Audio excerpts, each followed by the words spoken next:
Right, so far we have solved quadratic equations by graphing. There are three other methods left. This one we'll be studying is square roots. At the end of this lesson, you'll be able to solve a quadratic equation using square roots. All right, so when should you solve a quadratic equation using square roots? Right, we will, let me just put this in, then we'll give some examples. We will solve using square roots when the x term is missing. Okay, so when the x term is missing. When is the x term missing? I'm going to show you if I have a quadratic function, if I have 3x squared minus 2x plus 5, the x term is not missing because the x term is right here. So we would not use square roots on that. What I'm talking about with the x term is missing, if I had 5x squared minus 2, now notice there is no x term. So yes, we would use square roots on that one. Another one that we might use square roots on, if it said 2x squared plus 7. Again, the x term is missing, so we would use square roots. If it said 3x squared minus 2x, we would not use square roots because the x is not missing. Okay, so that hopefully will give you an idea. Before I start a square root problem, I'll always check, is the x term missing? If it is, then I get to use square roots. All right, the way that we are going to undo square roots, so we're going to undo a square in the problem by taking the square root of both sides, similarly to how we undo division with multiplication and undo addition with subtraction. We will undo the square by taking the square root of both sides of the equation. All right, in this first example, it says to solve, so we know if it has to solve, we're not done until I say x equals, so I always like to do that so that we don't forget that. Okay, let's have this be x squared is equal to 9. Right, before we actually solve using square roots, I'm going to show you solving by graphing because I want you to be able to see something. If I were to solve this one by graphing, and you can just watch this, you don't need to write it down. If I were to solve this by graphing, it has to equal 0, so I would subtract 9 from both sides, and I would get x squared minus 9 is equal to 0. And then if I graphed that, actually come over here, if I were to graph that, this is what my problem would look like, graphed. And so you'll notice I'd be looking at where does it hit the x-axis. It's at x equals 3 and x equals negative 3.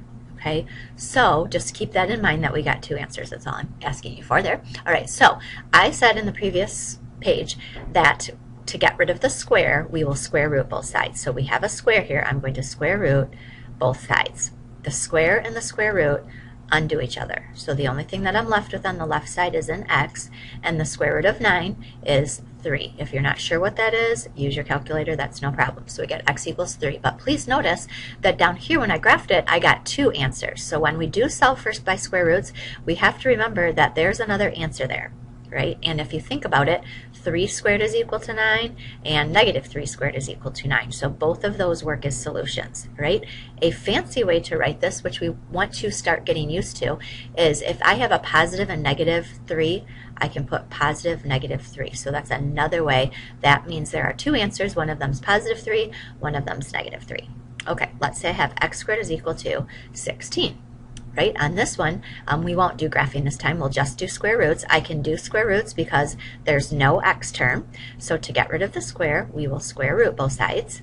And so I'll get x equals, the square root of 16 is 4, but I do know that I also need to include negative 4. And then the fancy way of writing that would be positive and negative 4.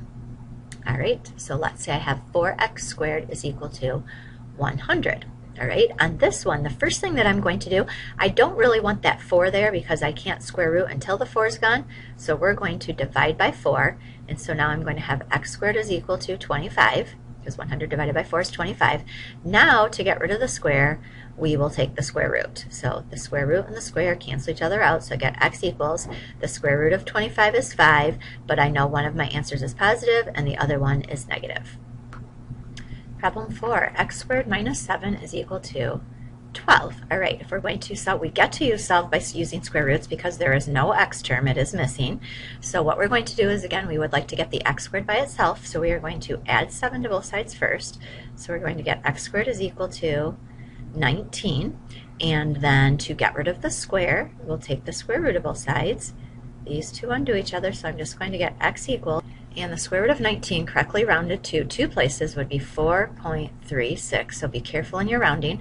I know that I get the positive answer and the negative answer. So that would be what I would get. All right, let's say I have 2x squared plus 3 is equal to 9. All right, what we're going to do again, I need to get the x squared by itself. I can use square roots because the x term is missing. So I'm going to subtract 3, so I'll get 2x squared equals 6. I now need to get rid of that 2, so I'll divide both sides by 2. So I'll get x squared is equal to 3. And then to get rid of the square, we will take the square root of both sides. So I'll just get x equals the square root of 3. And the square root of 3 rounded correctly to two places would be 1.73. We get the positive answer and we get the negative answer. So that would be the answer. All right. At this point in time, please pause the video, try this one on your own, and come back and see how you do. But before you pause it, let's put a 12 there. All right, now pause it. Alrighty, to do this problem, again, we get to use square roots because the x term is missing. So I'm going to start by adding 48 to both sides. So I'll get 3x squared is equal to 60. We'll then get to divide by 3, so I'll get x squared is equal to 20. And then to get rid of the square, we'll take the square root of both sides, so we'll get x is equal to the square root of 20 is correctly to two places. It will be 4.47. We get the positive answer, and we get the negative answer. All right, if I have x squared is equal to negative 16, okay, if you were to actually try this one, we can use square roots because there's no x term. So if I square root both sides and I type the square root of negative 16 in my calculator, I get a non-real answer, which means there is not an answer for this problem. So this one has to be no solution. If I were to solve this by graphing, I just want to show you that I would actually add 16 to both sides. And then if I were to graph that, this is what it looks like graphed. And notice it does not cross the x-axis, so that is why it is a no solution problem. All right, let's do a couple story problems here. Number 8, it says the area of a circle is a equals 20 pi centimeters squared. What is the radius of the circle? All right, so we need to know something about the area of a circle. If you were in geometry last year, hopefully you remember that area is equal to pi r squared.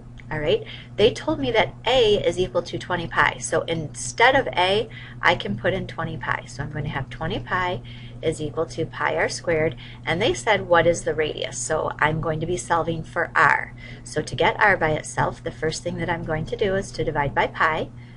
Okay, the pi's will cancel out. So I'll get 20 is equal to r squared. And then to get rid of the square, we'll take the square root of both sides. So I'm going to get r is equal to 4.47. This time I'm not going to put positive negative because if I'm talking about the radius of a circle, the negative radius would not make sense. And if I look at my units, it will be 4.47 centimeters. All right, we're going to move right on to example number 11, please. Construction waste falls down a 25-foot chute into a bin.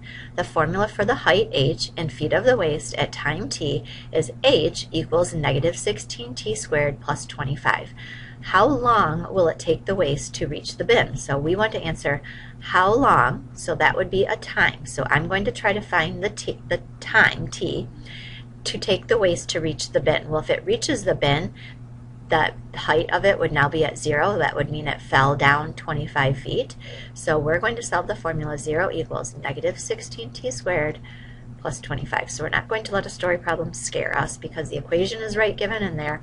It should not be too bad. So to solve this, I can use square roots because the t term is missing. So we're going to subtract 25 from both sides. So we'll get negative 25 is equal to negative 16t squared. We'll then divide both sides by negative 16. That will give me that t squared is equal to 1.875.